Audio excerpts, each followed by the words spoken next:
Welcome back to Live the Width of Your Life podcast. My name is Aneta Kuzma, and I am so glad that you are here.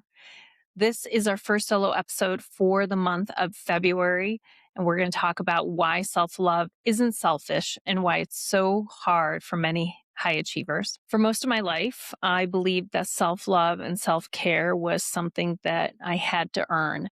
After I proved myself, after I delivered enough, after I became enough. But my body was keeping the score and it was exhausted.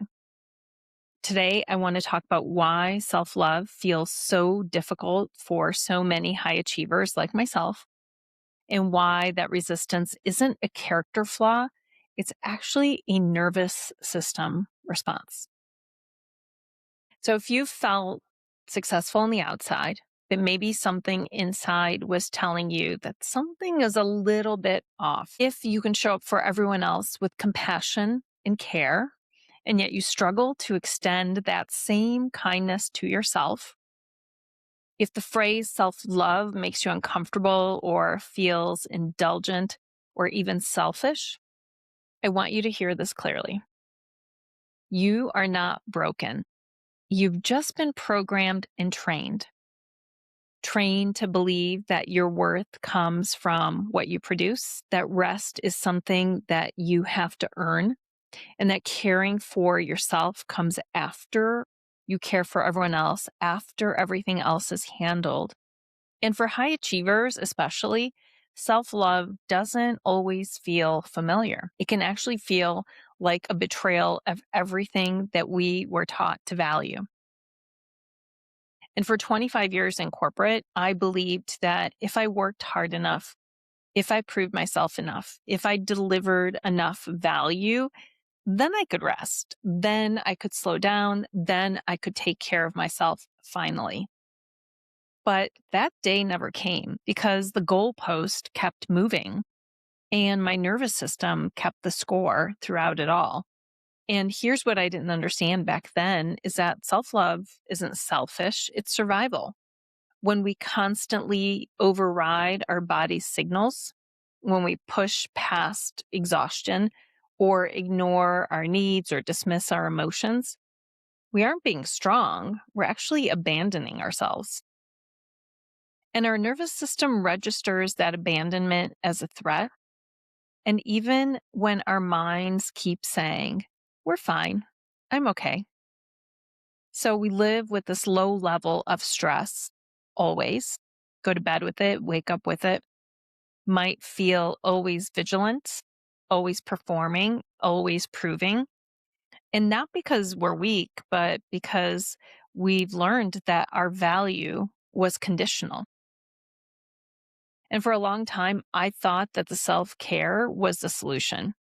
So, massages, bubble baths, girls' weekend, tall glass of wine. But those things aren't really what makes us feel better. They're great, but they're external. They're not internal. Self love is internal, and self care is what you do. Self love is how you relate to yourself. Self care says, I'll take a break after I finish this. Self love says, I'm allowed to rest because I'm depleted. Self care says, I deserve this because I worked hard. And self love says, I deserve this because I exist. Self love says, is transactional and self love is relational. And for high achievers, especially women, although I see this with men as well, the shift from doing to being, from earning to existing, is one of the hardest things that we will ever learn. And yet, it's one of the biggest lessons in life that makes a huge difference because it requires us to unlearn everything that we've been taught up until this point. So, what does self love actually look like? And it's not grand gestures, it's not about perfection. It's often small, it's quiet. Sometimes it feels invisible. It looks like noticing how you're feeling when you're exhausted, resting even when the to do list isn't done, It may look like setting a boundary without apologizing for it, or feeling disappointed or sad or angry and not rushing to fix it or to explain it away. And it looks like asking, what do I need right now in this moment? And then honoring that answer, even if it's inconvenient, even if it disappoints someone else, including the version of you who's used to overgiving.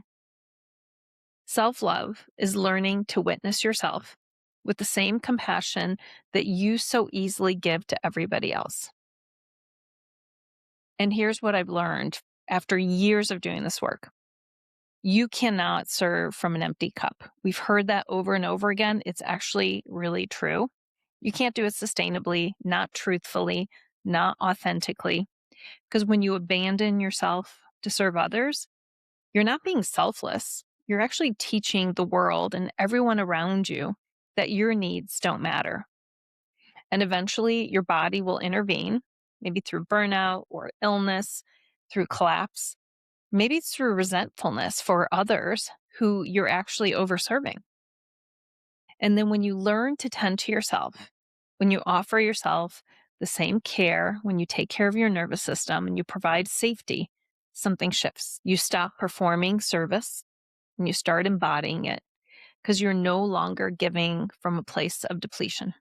You're giving from fullness, and that changes everything. If you'd like to go deeper with this reflection, I've created something to support you. It's a short assessment. It's called Live the Width of Your Life.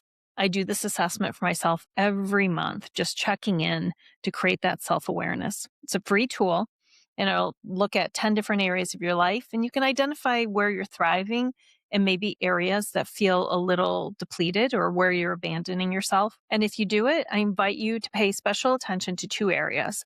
One is your well-being, and the other is joy.